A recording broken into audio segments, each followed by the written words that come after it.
Ever feel like parenting is like this giant game of charades you never signed up for? Yeah. One minute they're, belly laughing, and the next it's a complete meltdown because the toast wasn't cut right. Well, tell me about it.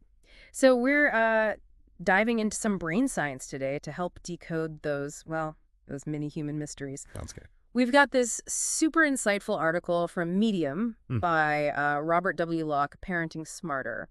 And it's all about this book, The Whole Brain Child. Have you heard of it? Yeah, actually, it's on my to-read list. What's it about? Oh, it's basically like a parenting game changer. It gives you all these practical tools rooted in like actual brain science to understand those emotional roller coasters our kids take us on. Okay, now I'm really intrigued. Right. Because, who hasn't tried to reason with a toddler mid-tantrum? Like, it's a lost cause, right? Totally. You're speaking my language. So the article, it breaks down how this book, The Whole Brain Child, can actually help us make sense of those moments where our kids, well, they're not exactly being logical. Because their brains are still, under construction. Exactly. And like the article digs into how those experiences we have with our kids, they actually shape their brains. It's kind of a big deal.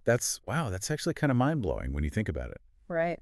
So are we ready to unlock some of those parenting mysteries? Let's do it. I'm ready. Perfect. So one of the big takeaways from both the article and the book, it's this idea of connect and redirect. Okay, I've heard of that. Mm. But how does it, actually work in real life? Okay, so picture this. Your kid is freaking out, full meltdown mode, because, I don't know, their crayon broke. The struggle is real. Instead of going straight to logic, which never works, by the way, Never. we try this connect and redirect thing. So, what would you say? Give me an example. So instead of, it's just a crayon, calm down, which we've all tried. And failed miserably. Right. You'd say something like, oh man, that is disappointing when your crayon breaks. How about we try using the pieces for, like, a cool art project? Ah, so you're meeting them where they're at emotional. Exactly. You're acknowledging their feelings because to them, it's a big deal before you even try to, like, redirect their attention. Okay, I'm starting to see how this works. It's like hitting the pause button on that whole meltdown spiral, Yeah, that makes sense. And the article, it really emphasized how crucial that initial connection is. But here's the thing. What's that? There's some actual brain science behind why this works. Okay, now you're speaking my language again. So you know how sometimes it seems like our kids aren't even listening to reason?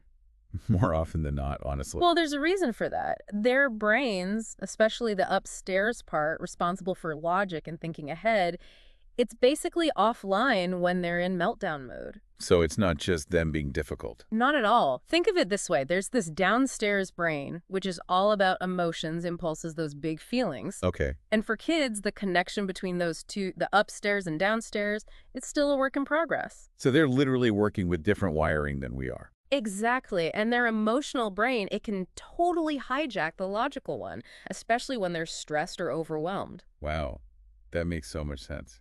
It's like their emotions are just so much bigger than ours in those moments because they literally don't have the same brain capacity to handle them yet. Exactly. It's kind of like their emotions are on a megaphone and their logic is on mute. Perfect analogy.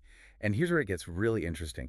The article talks about how the whole brain child encourages us as parents to hit the rewind button on our own childhoods. Oh, so you're saying our past experiences, how we were raised, it affects how we parent. Exactly. Because those early experiences, they wired our brains too, right? Right. But we're not talking about blaming our parents here. No, not at all. It's about understanding why we react the way we do sometimes. So like that snap judgment feeling could be our own childhood baggage bubbling up. It could be. And when we can recognize that, we can start to choose a different response. Okay, so awareness is key.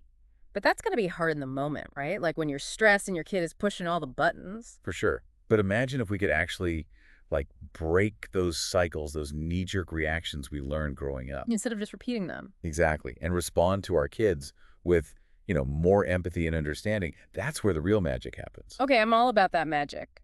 But how do we get there? Well, the article gives this really great example. It's about this mom who was struggling with her strong-willed child. Strong-willed, you say? I think I know a few of those. Right. So this mom, she's constantly butting heads with her kid, right? Right. And it's easy to get sucked into that power struggle, that my way or the highway mentality. Oh, I've been there. But this mom, she decides to try something different. She reads the whole brain child, and she starts to see her child's behavior through a different lens. So instead of getting angry, she gets curious. Exactly. She realizes that her child's defiance, it's not about being deliberately difficult. There's something else going on. Yeah. This kid, they just want to feel heard. They're craving a little autonomy. Makes sense. So what did this mom do? She starts giving her child choices, like within boundaries, of course. And she makes a real effort to validate her child's feelings, even when those feelings are, messy or inconvenient. Oh man, that's got to be hard. It is. It takes a lot of patience and a whole lot of self-awareness. But what this mom discovered is that by making those small shifts, by connecting with her child's emotional needs, those power struggles, they started to fade away. Wow, okay, so just by changing her approach, she changed the whole dynamic. Exactly. And it's not about being this perfect parent who never gets frustrated or loses their cool. It's about being intentional, about showing up with empathy, even when it's hard. Okay, I can get behind that. It's like we're not always going to get it right, but we can always try to connect. Exactly. And when we approach parenting from that place of connection, that's where the real growth happens. For both us and our kids, right? Absolutely. It's like those messy, imperfect moments, they're not failures, they're opportunities. Opportunities to deepen our understanding of our children and ourselves. I like that. So it's not just about reading the whole brain child and suddenly having all the answers. Right. It's about using these ideas to start a conversation, to become more mindful about how we're showing up as parents. Because those early experiences, they really do shape our kids' brains, don't they? They do. And the article, it made me realize that by trying to understand our kids' brains better, we're also forced to take a closer look at our own. Yeah, like what's going on in our heads when our kid is having a meltdown? Exactly. It's like holding up a mirror to our own emotional baggage, our own triggers, and asking ourselves, what can I learn from this? How can I use this moment to grow? It's like we always say, you can't pour from an empty cup, right? So true. If we want our kids to be emotionally healthy, we got to do the work ourselves. Absolutely. And it's not about being perfect, right? Yeah. Because no parent is.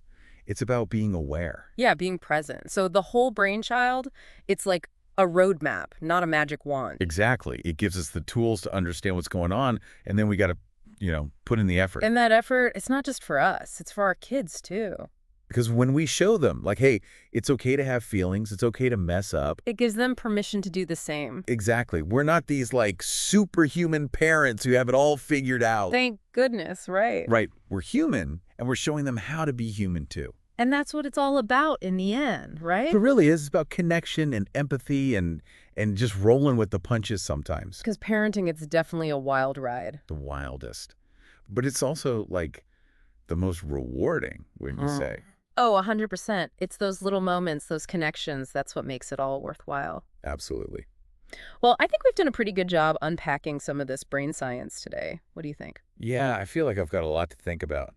Definitely going to bump the whole brain child up on my reading list. Me too. Me too. So, to everyone listening, next time your little one's having a meltdown, and trust me, it'll happen, remember those upstairs and downstairs brains. And take a deep breath. Exactly. Connect before you correct. You got this, parents. Until next time.